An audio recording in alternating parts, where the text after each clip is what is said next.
You know, every now and then, an incident arises in the public view that sort of makes you really question a lot of the terminology, loaded as it is, that's often thrown around in debates on public issues. Take the word terrorism, for example.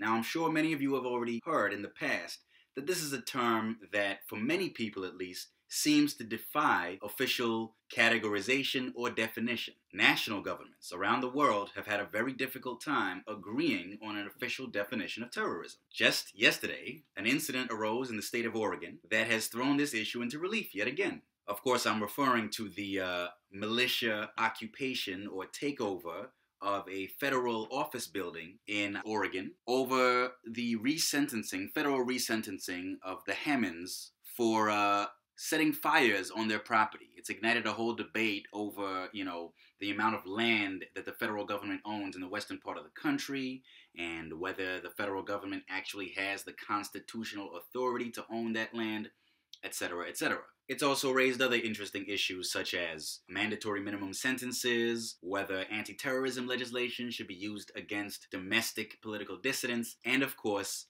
how we use terminology such as the word terrorism and the people against whom we use it. On Twitter, a whole hashtag campaign has sprung up called Oregon Under Attack. Basically, a lot of the folks who are joining in that hashtag are characterizing these militiamen as terrorists. And they're asking, why is it that black people and brown people and certain populations such as Muslim Americans all too often have words like terrorist applied to them, yet supposedly when white men do purportedly similar things, they don't come in for that same treatment. Now, I don't want to delve into that particular issue too deeply, except to say very briefly that while I think there's something to that accusation of double standards, I think it's also often overstated. You actually can find a lot of examples from the real world in which that double standard is not necessarily perpetrated, or in other cases where there actually seems to be a good reason to judge different incidents by different standards.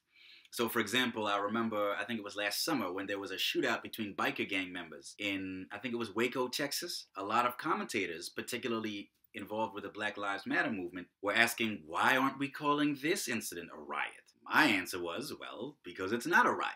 It doesn't make sense to call it a riot when you're talking about a gunfight, a blazing firefight between members of rival biker gangs. That kind of incident doesn't really fit the definition of a riot. A riot is a much less organized and more spontaneous mass outburst of violence. It's not typically a clash between two armed opposing camps who have a long-running rivalry and are carrying it out with violence that's specifically targeted at each other instead of involving widespread, spontaneous property damage, looting, burning, that sort of thing. So that was just one example. But the main issue I want to address is whether this really counts as an episode of terrorism at all and what it really means for the larger issue of what is terrorism. Like I mentioned at the beginning, this is a word that a lot of folks have difficulty defining with any kind of consensus or unanimity. I think that the best and most workable and objectively fair definition of terrorism is, in a nutshell, politically motivated violence directed against civilian targets in order to either achieve a political objective, particularly to try to intimidate civilians and governments into changing their policies, or at the very least, to send a political message. When it comes to this particular incident in Oregon, I think the facts indicate that this is clearly not an episode of terrorism. And so I don't think that this particular incident can be used to support this narrative that the word terrorism is unfairly used. I'm not saying that it's not true in general that the word terrorism is often unfairly used, but I don't think this is a good example of it, for the simple reason that there hasn't been any violence. Whatever threats these militia occupiers have made so far seem to have been directed only at government agents, law enforcement. And that means that this incident fails to satisfy two key criteria in my definition of terrorism. It's not violent, or at least it hasn't erupted into any violence as of yet, and the authorities seem determined not to let it become violent, the same way they avoided allowing that standoff with Cliven Bundy and his supporters in the Southwest just a couple of years ago. And they've only threatened to potentially use force against government agents. So this incident does not involve violence, at least as of yet. And even if it does become violent, that violence is probably not going to be targeted against any civilian targets or populations. Some folks can't agree on different aspects of the definition of terrorism. One person with whom I had a discussion on Twitter seems to think that, this incident so far has been unambiguously terroristic because it involved threats of violence against state agents. I think that's absurd. Even if this incident had involved actual violence, mind you, rather than mere threats, I still think it would not count as terrorism. Because if you start characterizing any armed group, particularly non-state groups, non-governmental groups, that take up arms against government agents as terrorists, who's to say that the founding fathers of the United States were not terrorists? After all, they took up arms against a government that they thought was oppressive and tyrannical. They committed acts of violence against state agents, which is obviously what those British redcoats were.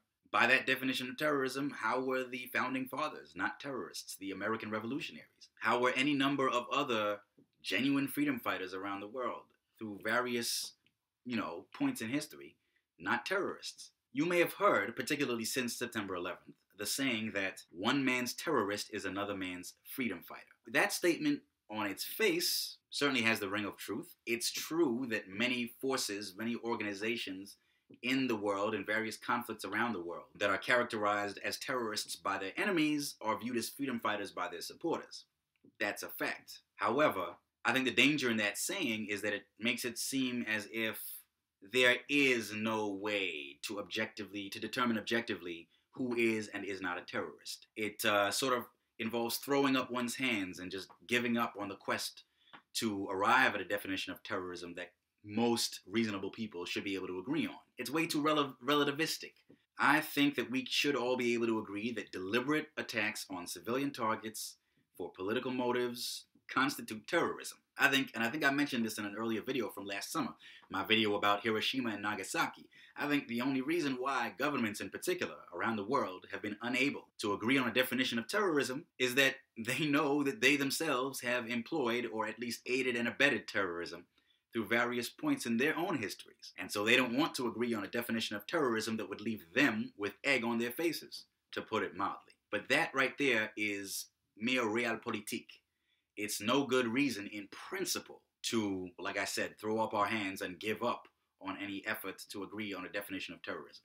I think the definition that I've posited here is the most workable definition. It's objective, it's fair, it doesn't sweep a lot of undeserving forces and organizations and causes into that category of terrorism. If we keep that definition of terrorism in mind, violence against civilians in order to serve a political objective or at least send a political message. As long as we keep that definition in mind, I think that peace-loving and reasonable people everywhere should be able to agree on that and avoid a lot of confusion and unfair mischaracterization when incidents such as this Oregon under attack or Occupy Oregon incident arise.